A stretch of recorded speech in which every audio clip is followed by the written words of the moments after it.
Welcome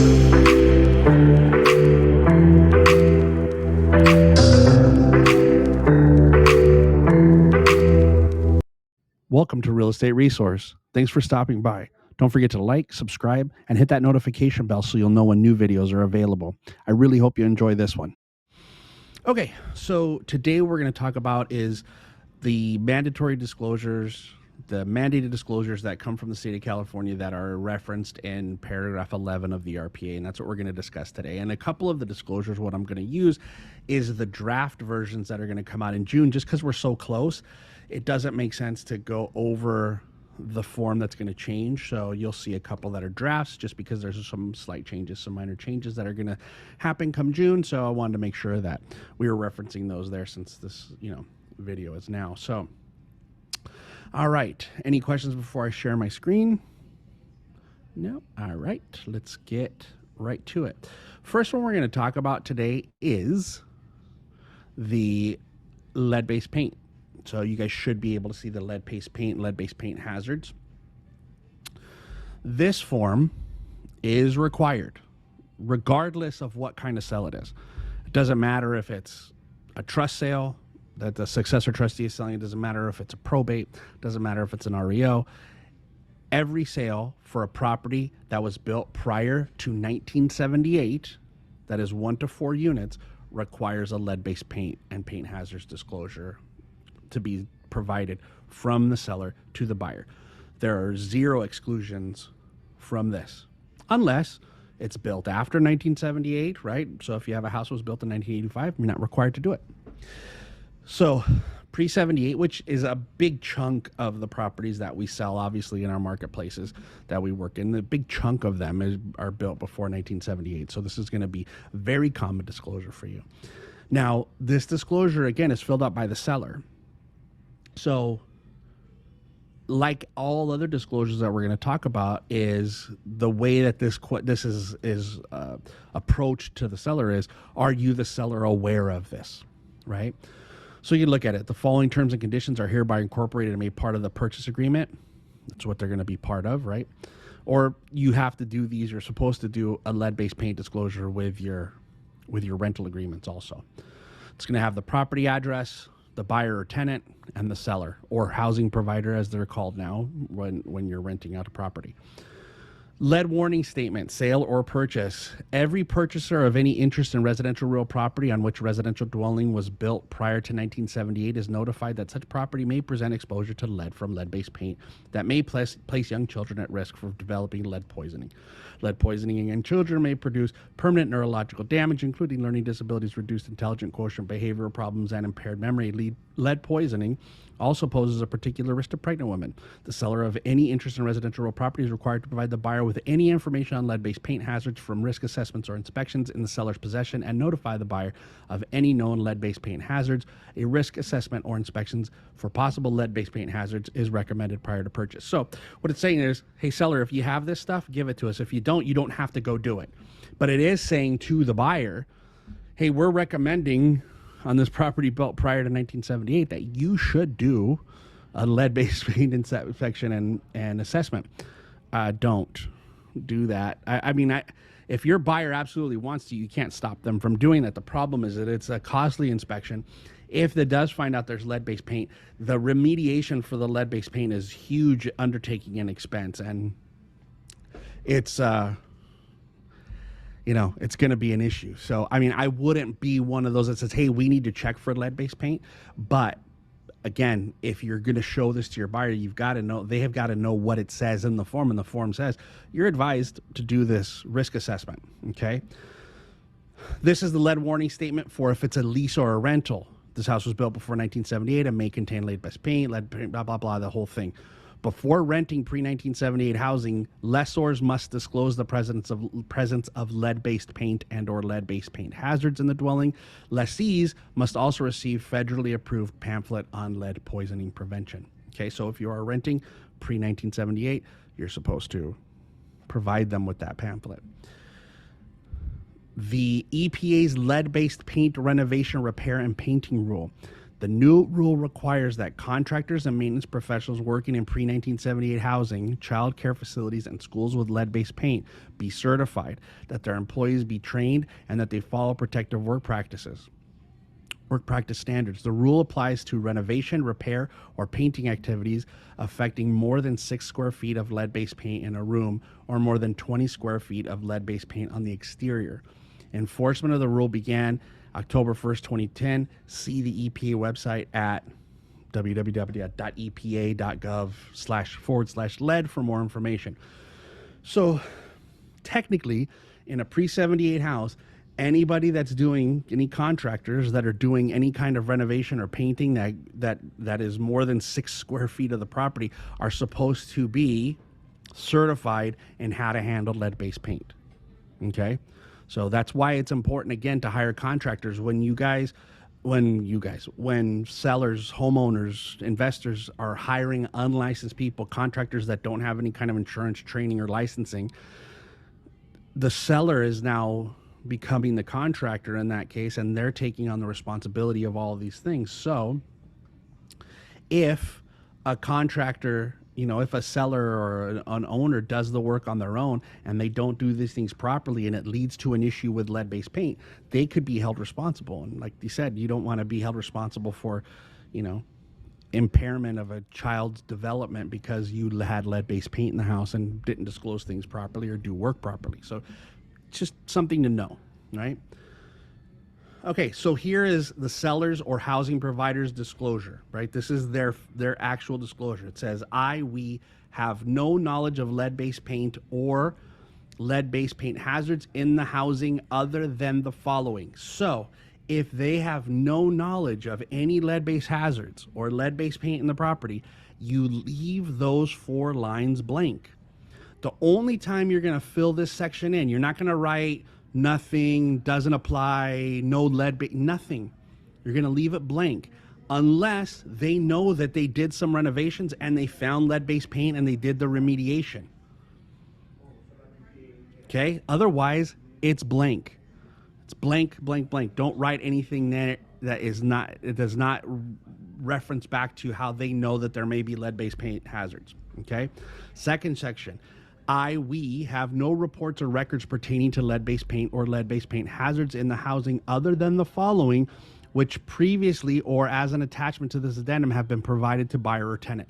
That's only if they have a report. If someone came in and said, hey, we found lead-based paint when we were going to do the renovation in the bedroom, and they did a report to find out about it, then you would attach it. Otherwise, blank.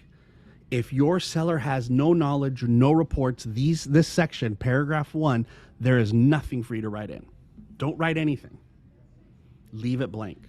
Okay? We previously or as an attachment to this have provided buyer or tenant with the pamphlet Protect Your Family from Lead in Your Home, or an equivalent pamphlet approved for use in the state, such as the Homeowner's Guide to Environmental Hazards or Earthquake Safety. We give that. All listing agents and sellers provide that to the buyers. It's part of our file. We make sure that we have those in so that you're compliant with that requirement. For sales transactions only, buyer has 10 days, unless otherwise agreed in real estate purchase contract, to conduct a risk assessment or inspection for the presence of lead-based paint and or lead-based paint hazards. So they got 10 days. From the time that the offer gets accepted, they got 10 days to figure out if they want to do that lead-based paint inspection. That's it. We have reviewed the information and certified to the best of our knowledge that information provided is true and correct. Seller signs it, right? Listing agent, you sign it. Well, Laura would on this case, but you sign it. The buyer and tenant they acknowledge that they received the booklets. They have a choice here to waive their right to do the risk assessment or inspection, but it tells them they've got 10 days to do it. They sign it. The other agent, the buyer's agent, signs it. Their brokerage in their name. They sign it. And that's it. That's the lead-based paint. So there is really nothing to fill out unless your seller tells you, yeah, we had a problem with lead-based paint, and yes, we have a report where we did it. Otherwise, those things stay blank and it's all signatures. Okay? Any questions about lead-based paint disclosure? Remember, it's required on every sale. There's not one sale that we do 4 units or less that it does not require that lead-based paint disclosure. It is mandated by the state of California. Monica, did you have a question? Looked like you unmuted there for a second. All right. All right, then. No questions. Remember, you can just type them in the chat or raise your hand and I'll get to you guys, I promise. Let's move on to the next form. The next thing I'm going to talk about is going to be the TDS and the AVID, because those two things go hand in hand. Okay? So this is the draft version that's going to be released in June. So it's going to look slightly different than yours. So I'm going to open up the AVID also, just so you guys could see it. And the AVID, the change that's coming to the AVID is just, you guys can see this. It is changing here to all units or only the specified units. Now, you guys know when you do your AVID, and your AVID is your agent's visual inspection disclosure. Now, this form is not mandatory, but a visual inspection of the agent is mandatory. Both the buyer's agent and the listing agent, they're mandatory. The TDS has a spot in there where you can write your visual inspection. It gives you about 3 lines to put in what you see about the property. So the right way to do things is to use the AVID. Now, in our office, the AVID is required. In other offices, it's not. So if a buyer's agent doesn't want to provide you an AVID when you're the listing agent, they're not required to. So you can't push them to send you an AVID because it's not a requirement. Vice versa, if you're the buyer's agent and you submit an AVID, you're not always going to get an AVID back from the listing agent. I would say that the majority of agents now are using them, mandatory or not, but not mandatory. So this new form, it moved a couple things down, but if you look here, it just says this property is a duplex, triplex, or fourplex. If it is not, you don't check the box. Okay? If it is, you check the box, and then you could say this one AVID is for all the units. If you can make sure that you cover everything in one AVID for every unit, great. If not, what you should do is do one, right, where you would check this box, put unit number 1, and that unit number 1 maybe could be the inside of unit 1 and the outside of the entire property. And then you could do for unit 2, 3, 4, if you had 4, an individual AVID that's only for the interior of those units. Okay, so that's for the AVID. So this is just a definition for the buyers and sellers that see these agent visual inspection disclosures, why you're required to. The state requires you guys to do a diligent visual inspection of the reasonably normal accessible areas of the property. So what that means is you don't need to go above and beyond. You're not a home inspector. You don't need to go or look under the house. You don't have to go up in the attic. You don't have to make sure that the faucets work. You don't have to make sure that the stove works. You don't have to check the air conditioner. That's not your job. Your job at doing a visual inspection is to walk through the property, and what you see visually, defects. This is all we're looking for. We're looking for material defects that would cause a buyer to change their opinion of the property. Okay? It's not what color the walls are, what type of flooring, is the kitchen new or old, it's ugly or pretty. It's none of that stuff. And for those of you guys that have been in our classes with Robert Brand, he does an excellent job in talking about that stuff. But I think it just needs to be reinforced, because I, as compliance, right, I get to look at all of your files and I get to look at your AVIDs, and some of the stuff that I see written in AVIDs, I am shocked at some of the stuff that I see. So you're not required, again, like I said, you don't have to go to the roof of the attic. The interior, you don't have to move or look under any of the furniture. Okay? If there's a door that's locked, the door's locked. You don't have access to that room. The exterior, you don't have to go under the house. You don't have to climb up a hillside. You don't have to move any plants or bushes. You don't have to do any of that stuff. If there's bushes that run along the side of the house and you can't see the side of the house behind the bushes, then you don't see anything. You don't reference it. You don't have to check on the size of the property. You don't have to figure out if there's any environmental hazards. You're not obligated, and this is something that I try to really stress with you guys. You're not obligated to pull permits or inspect the records. Okay? You can't be held responsible for that. If what you should be doing is you should be telling your buyers, hey, by the way, I'll go with you to the city, but you need to go to the city and you need to ask them for the permits for the property if that's what concerns you. You need to ask them for the records for the property if that's what concerns you. I can't be the one to ask for that. And when I tell you guys that, the reason I tell you that is because if you're the one who goes to the city, pulls the permits, asks the questions, gets the reports, and God forbid the city left something out. They gave you a wrong permit. They gave you a permit for the house next door, not the right house, and you don't see it, and you give it to them and you say, hey, look, the bedroom is permitted, and it turns out it's not. Guess who's responsible? Not the city. You are, because you're the one who delivered the information. So I want you guys to steer clear of that going to get permits. The other thing I know people are doing is they're having a third party. I don't want to say which affiliate is doing it, but there are affiliates that are going and pulling permits for the agents to give to their clients. Absolutely not. No, stop doing that. You can't do that, because then all of that information that comes from the city becomes your responsibility. You're now responsible if there's any misinformation delivered from the city to that potential buyer or to that buyer. Okay? All right. So now we're just going to put reinforce what this unit number is. And then we're just going to go through and we're going to see what we see. And again, remember, it's defects, and we're not diagnosing anything.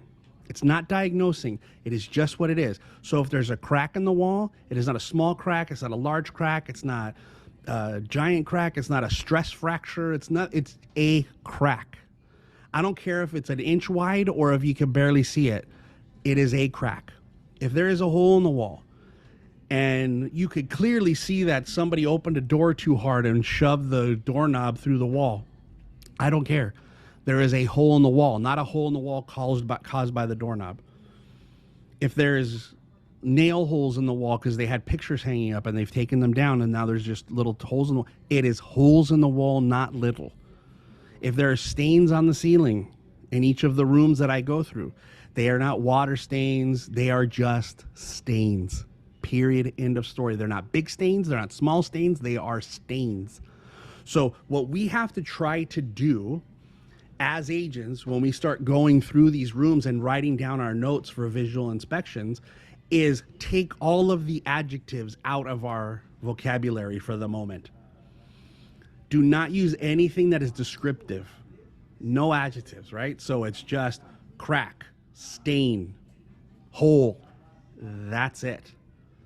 Now, if there's a light fixture that's missing, you could just say apparent light fixture missing, hole in ceiling. Apparent. I don't know what it was, but something is missing from up there because I see wires hanging down. You can't be very specific, because then again, that's you specifying that something is happening. So when people do that, like where they say, oh, this is the crack from settling. You have no idea what that crack is from.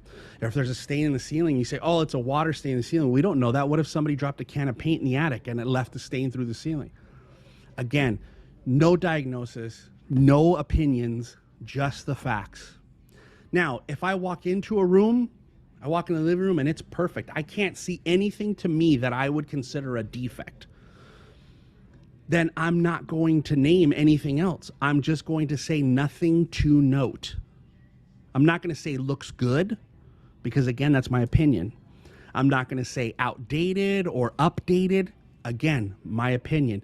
I'm not going to state the color of the walls or the type of floor or the furniture that's in the room.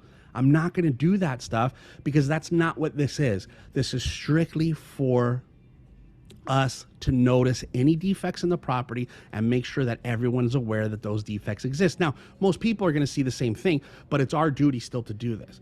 So if I start naming what's in the room to try to identify, like, oh, well, I want to make sure they knew I was in the room. Well, then now what I have to do is every room that I go into, I've got to write down an inventory of what's in that room or a description of that room. I'd have to do that for every room. That's ridiculous. You're not going to do that. Okay? So keep it just to defects. And if there's nothing that you see is wrong with the property, then you're going to put nothing to note. And I'm not going to go into all the details that Robert Brand goes into, because that's obviously his whole class, and we could spend a whole hour with the Avid. But I need you guys to understand that part of it, because that's the thing I see the most as a mistake that agents are making in their avids is they're describing the room, not describing any kind of defects that they see. Okay? Just be careful again. Adjectives out. Okay? You know, if it smells in there because it smells like, you know, they had pets that, you know, maybe, you know, didn't weren't house trained, let's say. You're not going to say, oh, pet odor or odor of a, you know, specific odor. You're just going to say there appears to be an odor in the property, right? That's it. You're just going to notice it. You're not going to say it, right? You're not going to try to diagnose what it is. So you're going to go through each one of those rooms. That's what you're going to do. Down here, down at the bottom on the new one, it's going to have this little disclosure section here. The disclosure is based on a reasonably competent and diligent visual inspection of reasonably and normally accessible areas of the property on the date specified above. The broker firm who performed the inspection, right? So if you're the listing agent, that'll be us. That would be Century 21 All-Stars. Your name, the firm, no, I'm sorry. The firm who performed the inspection performed by, the inspection date and time, the weather, anybody else that was present, and your signature that you did it. Okay? That's it. You're going to date it. Not all defects are observable by real estate licensee conducting an inspection. The inspection does not include testing of any system or component, right? I said don't turn on the water, don't check the electricity, don't check the heater. Real estate licensees are not home inspectors or contractors. Buyers should obtain advice about and inspections of the property from other appropriate professionals. If buyer fails to do so, buyer is acting against the advice of broker. The other thing I never want to see in an avid again, because it's already right here, but I don't want to see your, in this section right here of other observed known conditions, I see so many times agents write in there, buyer to do their own professional home inspection. Knock that off. Yes, the contract already says they can do a home inspection. This already says do a home inspection. Your advice of home inspection has nothing to do with your visual inspection. So please never write that again. If you've ever written in an avid, don't do it again.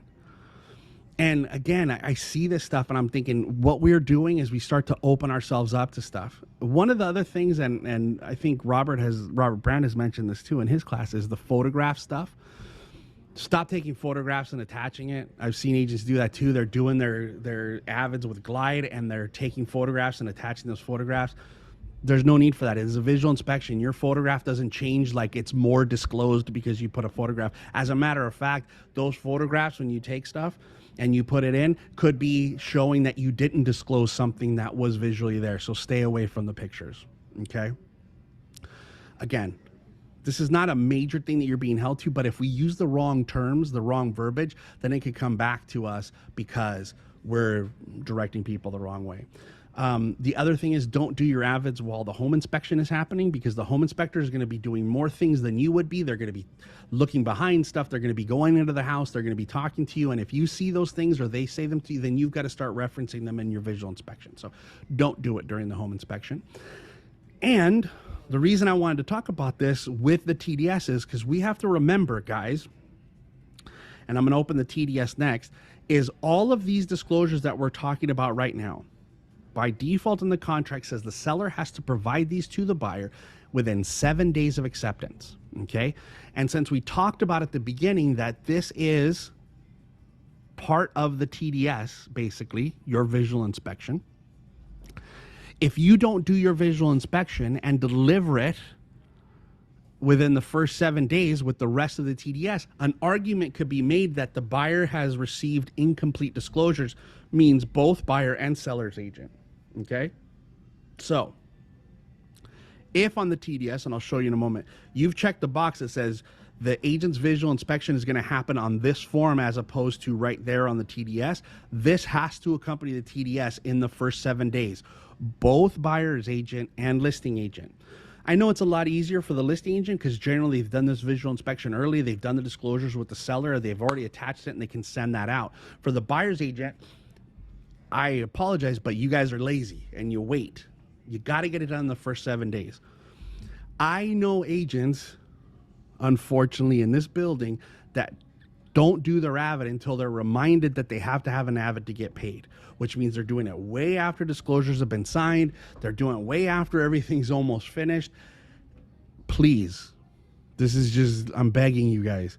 If you're a buyer's agent, you get your offer accepted, you need to make an appointment with the listing agent as soon as possible. Don't wait for the home inspection. Don't wait for anything else. Make an appointment as soon as possible and start doing your Avid. Okay? You have to do it. It's the right way to do it because you have to give it to your buyer at the same time they get all the other disclosures because you're technically part of that transfer disclosure. All right, before I go on to the TDS, any questions about the Avid? Anybody? You can type it in chat, raise your hand.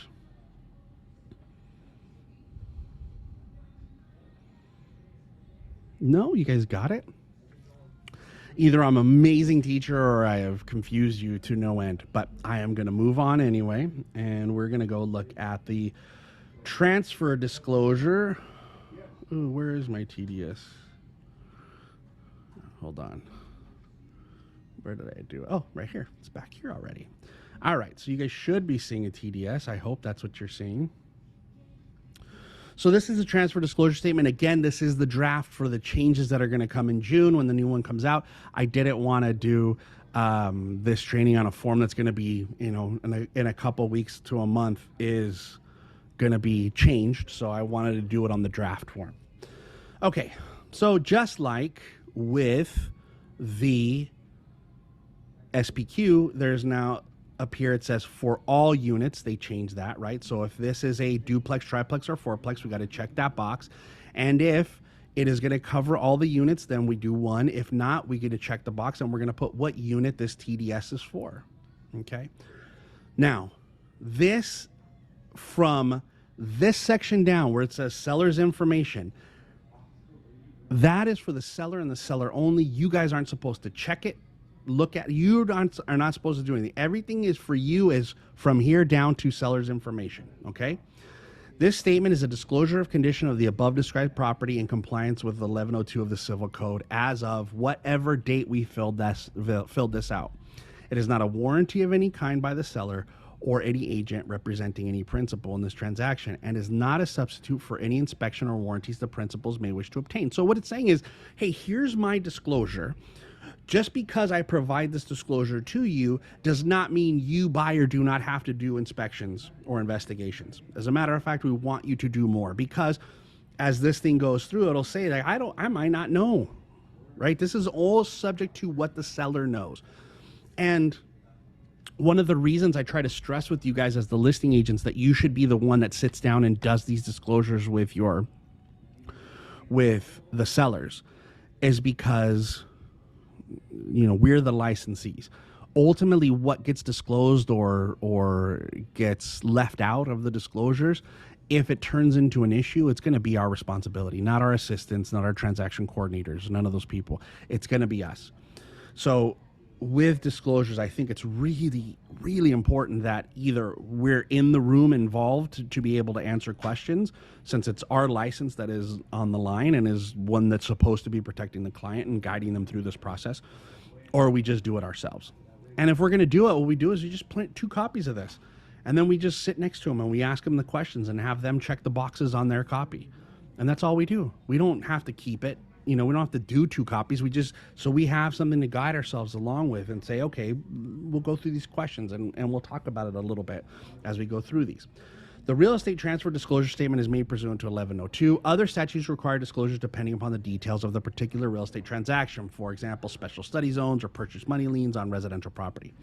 Substituted disclosures. The following disclosures and other disclosures required by law, including the natural hazard disclosure report or statement that may include airport annoyances, earthquake, fire, flood, or special assessment information, have or will be made in connection with this real estate transfer and are intended to satisfy the disclosure obligations on this form where the subject matter is the same. It doesn't mean I don't have to give you a TDS. What it does mean, though, is that if I get an NHD report, right? If I go and pay for the NHD, which you're required to do, but I do that, and any of the disclosures that come out in the NHD report satisfy the questions that are on here that maybe I missed, I am still satisfying the disclosure because I'm providing you still with the information. Even though it's not on the TDS, if it is in another disclosure, my seller is still protected. Make sense? So here we go.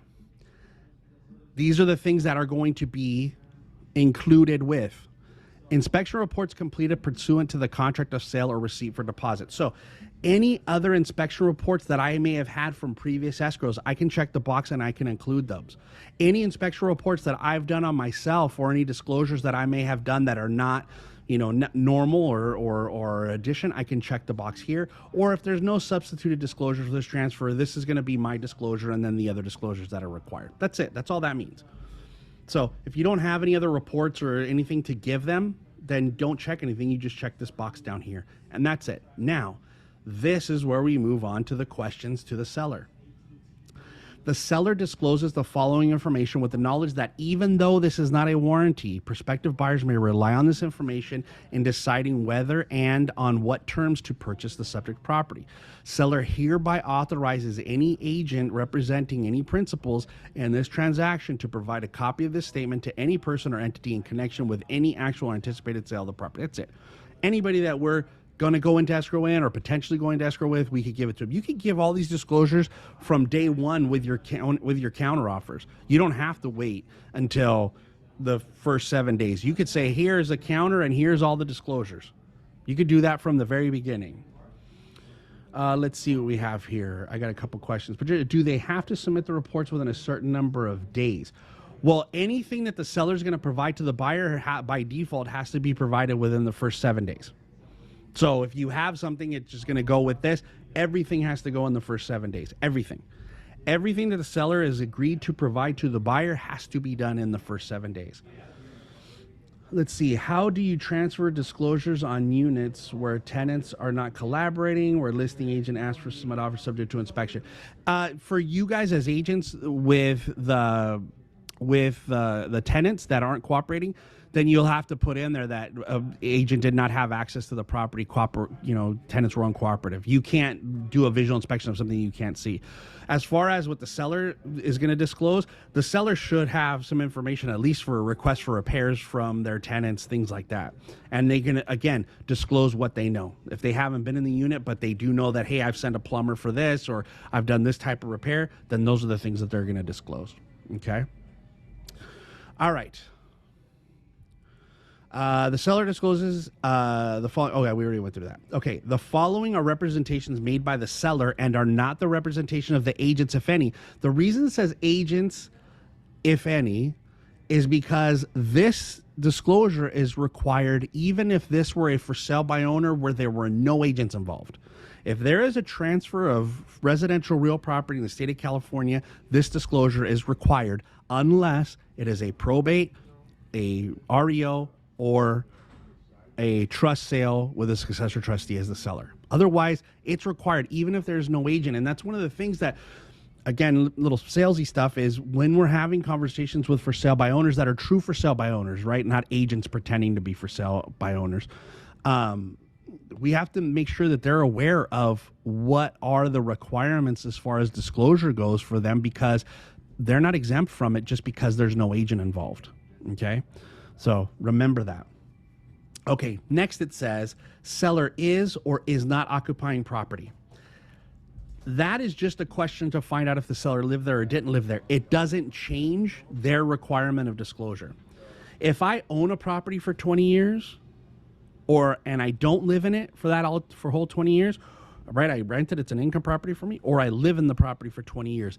The same duty of disclosure is required. The only thing that's going to do is going to give me some level of the reason I don't know this is because I didn't live there. But anything that you know about the property, you're still required to disclose. So I see those transactions all the time where it is an investor, right, selling a flip to a buyer, and they don't check any boxes and they just write, oh, and seller never lived in the property. They write that in there. Well, that doesn't matter. It doesn't matter if they're a flipper or if they lived in the home. They have the same duty of disclosure as any other seller, unless it's an REO, probate, or a trust sale. That's it. Somebody's asking what disclosure. All the disclosures. Every disclosure that's required in a sale where an agent is helping is required in a for sale by owner. All of them. There is no disclosure that is exempt for sale by owner. Okay. All right. So again, is or is not occupying the property is just informational. It doesn't change their liability in the disclosure. So it says the subject property has the items checked below, and then it has a little asterisk. So I'm going to jump down real quick to the asterisk right here. Installation of a listed appliance, device, or amenity is not a precondition of sale or transfer of the dwelling. So basically what it's trying to say is if by mistake I check off microwave, right, and we don't notice it, it's a mistake and we send it over. Just because I checked microwave doesn't require me to install a microwave for you unless the purchase agreement said microwave. Okay? Doesn't matter. What is on this disclosure on the TDS isn't an acknowledgement that I'm providing these items to you. It is just a disclosure about these items. So if it was mistakenly checked off, doesn't mean it is coming with the property or belongs to you unless, or I have to install it unless it was mentioned in the purchase agreement. Okay. So range, oven. Now they changed in the last few years. They changed the order of how these lists were. It used to go from left to right. You would read across. Now they just made it go down, straight down these orders. So as you're going through this, and we're not going to go one by one with these because we could be here all day, but as you're going through these things with your client, listing agent, when you see these things, you want to ask them questions about them, right? Not only does it have them, right, but does it have any issues as you go through any of those things? Because down here, it's going to ask you if there's any problems with any of the above items that we just went through. So sometimes it's super important for us as listing agent to do our AVID before we sit down with the client to do the TDS, because we can help guide them better. For those of you guys that know, that own your own home, there's some little things that happen in your home that don't bother you anymore, right? Like you say, oh, well, don't turn on the microwave and the hairdryer at the same time. You live in an older house, whatever, right? Sometimes it blows the fuse. You've gotten used to that. So maybe you forget because it hasn't happened in a while and you don't disclose it, right? Or the plumbing makes noise. Like, oh, someone's taking a shower and they flush the toilet. You can hear the pipes rattle. Those kind of things people get used to and they don't disclose them. So for us, doing the guidance part of it, as we go through these things, we ask them questions, right? So like, hey, you have a garbage disposal. Is it working? Because people sometimes have garbage disposals that don't work and they don't replace them. Washer dryer hookups. Hey, where are your washer dryer hookups? Oh, they're in the garage. Oh, they're in the garage. Are they permitted in the garage? I don't know. Washer and dryer hookups in the garage may or may not be permitted. Oh, they're on the patio. Are those permitted? Because most of the time those are not permitted to be on a patio. So you ask the question, are those permitted? Oh, I don't know. It was like that when we bought it. Guess what? Washer and dryer hookups on patio may or may not be permitted. Buyer to verify. See, now you're just guiding them through the disclosure to make sure it's done properly. Not just, yes, we have washer and dryer hookups. Do you guys see where I'm going with this? So it's for us to really walk them through and answer these questions. Okay. Are there any exhaust fans and where are they? Bathrooms, kitchen, right? And where the normal places. Is there any 220 volt wiring? Ask them the question. If they don't know, they don't know. If there is, where is it? Are there any fireplaces? Where are they? Is it a gas starter? Do they know the roof type? Do they know the approximate age? Anything else? Now, if any of these things that we checked off that are part of the property, right? If any of those things have any kind of defect, this is where we're going to disclose what that defect is, right? Are there, to the best of the seller's knowledge, any of the above that are not in operating condition? Yes or no? If all of them are in operating condition, you check no, you don't have to worry. If you check yes, then you've got to describe it. Now, obviously, 2 lines are not going to be enough to make a description for even if one of those has some issue with it. So guess what you're going to put? See addendum. It's going to say see addendum right there. And then on the addendum, you're going to list whatever it is. Fire alarm is, doesn't work. Smoke detectors or this. Whatever it is, whatever the defect is or not in operating condition, that's what you're going to disclose there. Okay? Questions about page 1? No? Okay. Page 2. Are you, the seller, aware of any significant defects, malfunctions in any of the following? Yes or no? I mean, I would like that to be like like page 1, right? Where it says like, here's all the stuff. Do you know of anything wrong with it? Not, hey, do you know of anything wrong with the stuff that's coming up next? But it is what it is. So yes or no, are you aware of any defects or malfunction in any of the following: the walls, ceilings, floors, exterior walls, insulation, the roofs, the windows, the doors, the foundation, slabs, driveways, sidewalks, walls, fences, electrical systems, plumbing, sewer, septics, other structural components. Describe it. Do you know that there's any issue? Now, this is one of the reasons why I say it's nice to do the Avid, because if I'm going through the Avid and I see, cracks in a lot of the walls, I'm going to say to them, well, you guys might want to disclose that there's some cracks in the walls, right?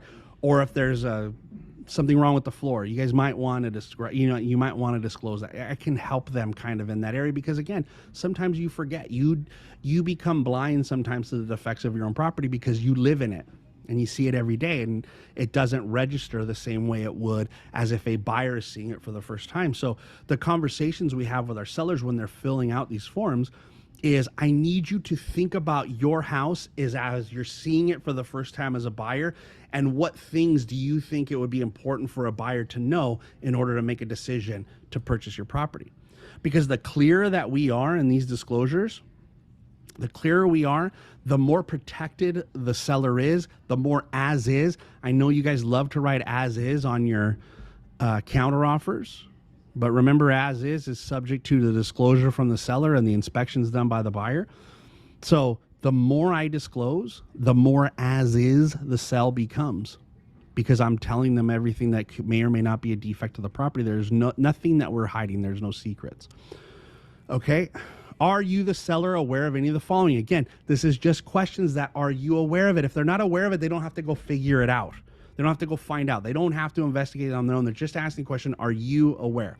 Substances, materials, or products which may be an environmental hazard, such as but not limited to asbestos, formaldehyde, radon gas, lead-based paint, mold, fuel or chemical storage, right? Are you aware of it? Answer is no, it's no. Features of the property shared in common with adjoining landowners, such as walls, fences, and driveways, whose use or responsibility for maintenance may have an effect on the subject property. Keep that in mind, right? Like shared driveways, shared fences in the backyards. Those are the kind of things. Now, obviously, condos and townhouses that are attached, that's going to be a yes. But what we're going to do is just say what the yes is and describe it in the bottom down there.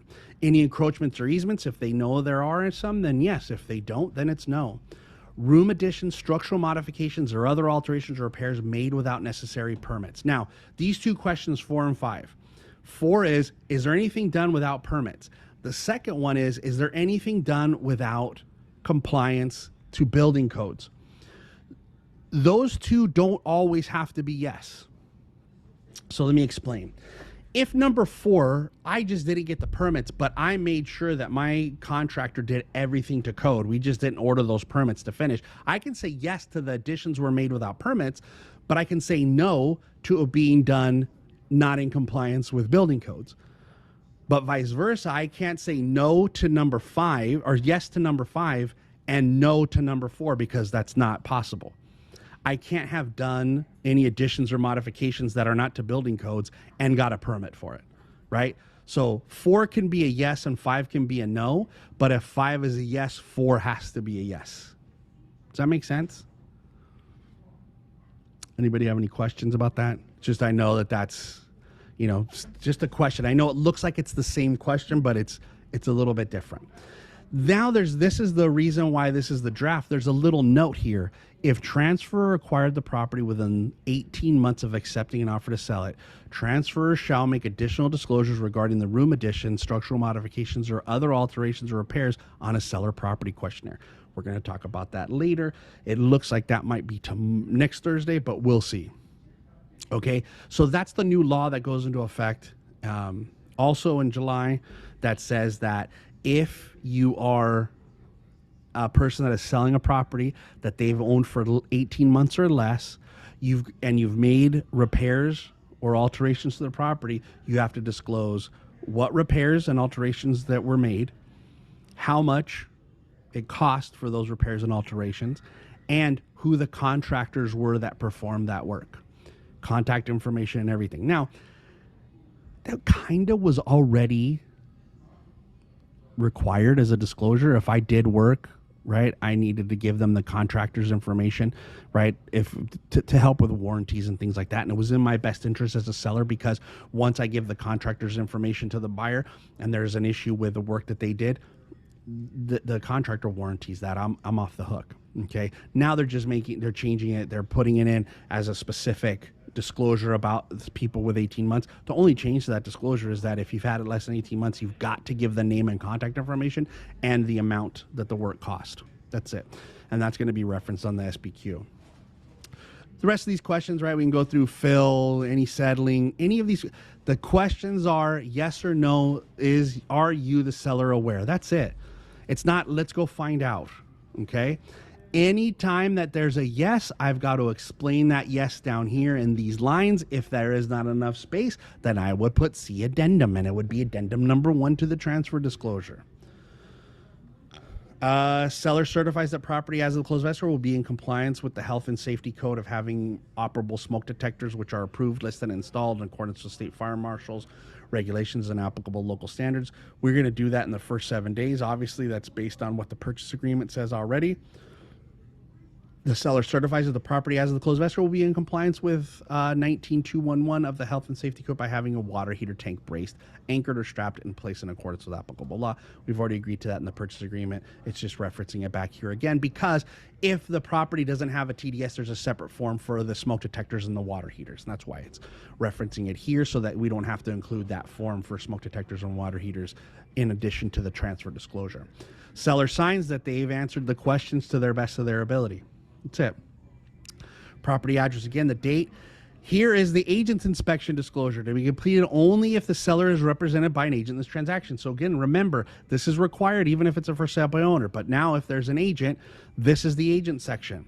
So here the top is the agent representing the seller. It says the undersigned is based on the above inquiry of the sellers as to the condition of the property and based on a reasonably competent and diligent visual inspection of the accessible areas of the property in conjunction with that inquiry.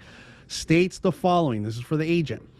See attached agent visual inspection disclosure. That's the first one. You check that box. If you check that box, you've now made the AVID part of the TDS. If you don't have anything to say about the property, you could check that box as agent notes no items for disclosure, which is insane to me. Or you could check this box and write what you see in this little section right here. Okay? The AVID is the perfect form to use for this because it guides you through the property, right? So use the AVID. As a matter of fact, you guys that work for me, work for us, you're required to use the AVID, so you don't have a choice. Outside agents can do whatever they want with that. Those are your choices. But it has to be done with the TDS, whether you're the buyer's agent or the listing agent. So this is for the listing broker. You're going to put agents, that's your name right there, and your signature. That's it. The date. This is for the agent that's representing the buyer. Okay? That's their section. They're going to print their name and sign it and date it. Buyers and sellers may wish to obtain professional advice and/or inspections of the property and to provide for appropriate provisions in a contract between buyer and seller with respect to any advice, inspections, defects. We acknowledge receipt of the copy of the statement. Seller's going to sign it, buyer's going to sign it, and then guess who's going to sign it again? The listing agent and the buyer's agent in this section, okay? And that's the TDS. So I really wanted to talk about that today because I see so much that the TDS goes out and the AVID doesn't go with it. And remember, the contract says 7 days for you guys to provide this stuff, okay? Now, the way the timelines work for the contract is if you're late, depending on when the contingency period's up, you could be giving an additional 5 days to the buyer to review the disclosures prior to them having to remove their contingencies, okay? I'm going to stop sharing the screen because we're not going to look at another form because I don't have enough time, so we're going to move all the other forms to next Thursday and we'll finish. But I have so many conversations with agents where they misunderstand, the timelines. And I know this isn't a disclosure, but it's in reference to disclosures. So if I'm a buyer's agent, okay, and the listing agent reduces my investigations, inspections, right, all the stuff to review, the paperwork, the disclosures, all of that stuff, they reduce that period of time to 10 days, like I see people do a lot. But we don't in turn request for them to reduce the amount of time for them to deliver us paperwork, right? Disclosures, reports, anything that they have. The contract says 7 days for the seller to do that. And now they've changed my investigation period from 17 days to 10 days, which means if I get the disclosures on day 7, I get all of the paperwork, all the reports, all the forms on day 7, I've got 3 days to review before my contingency period is up on day 10. And if they weren't late, right, they delivered it by day 7, I have to remove my contingencies on day 10. The only thing that would save me is if for some reason I have a 10-day contingency period for all my investigations and they didn't give me the disclosures or all of the reports until after day 7. Then I would have 5 days from the date I received all of those things. But we don't think about that stuff as an agent. We just think, oh yeah, sure, we'll do it in 10 days, no problem. And we don't think about how the timelines affect us. And so now we get jammed into this tiny little corner where it's like, you got 3 days to remove all your contingencies. I'm going to send you a notice to perform tomorrow, and you have to try to get an appointment with your buyers to review the documents. And then you guys press it on to your assistants or to the transaction coordinators to get an appointment to review the disclosures with them. And when the buyers can't come in time and it starts putting you behind and puts you against the wall because you have to remove contingencies, you start blaming them. We have to take some responsibility for understanding how the timelines work. And knowing first thing is, if a seller tells me I have 10 days, then it's only fair that I should request of them a reduction in the amount of time they have to provide me with those reports. Now, I said request, because if they don't do it, if they don't agree to it in my counteroffers, then there's nothing I can do about it. But I have to have that conversation with buyers and tell them, hey, look, they've given us this window of time. We've got to be on it. Right? When I call you and say we need you to come in to sign disclosures, you have to drop everything and come in. Not, well, I don't know if I can come in until Saturday and it's a Monday, right? No. So it becomes a conversation with us as agents with them about the importance of the disclosures and how those work. And I think sometimes the problem is the reason we don't have those conversations with our buyers and even with our sellers is because we don't understand enough how these disclosures work and how the timelines work. So it's really important for you guys to just kind of take control of this, take some ownership in it, have some pride in how the disclosures get handled and get taken care of, and really, really, really be cognizant of those timelines to make sure that you're protecting both your sellers and your buyers the best to your ability. Okay. All right. 11:54. Any questions before I let you guys go? Anybody? Any hands raised? Anything in the chat? No? All right. Well, I appreciate you guys being here. We're going to go over a few more disclosures come next Thursday, so I expect to see you guys all here again. Anything that you may have missed from the beginning or you just want to review again, this will be up on YouTube later today. So I appreciate you guys very much. Thank you so much for being here. Take care of yourselves. Have a great day.